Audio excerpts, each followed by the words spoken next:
بالله من الشيطان الرجيم بسم الله الرحمن الرحیم سو کر اٹھنے کی سنتیں۔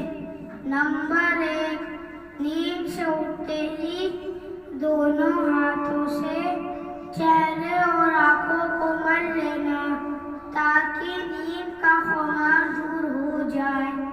نمبر 2، پاجامہ یا شلوار دائیں پاؤں میں پہننا، اسی طرح کرتا یا قمیض دائیں ہاتھ میں پہننا اور جوتا یا چپل دائیں پاؤں میں پہننا۔ نمبر 3، بدن کی پہنی ہوئی ہر چیز کو بائیں طرف سے اتاریں۔ نمبر 4،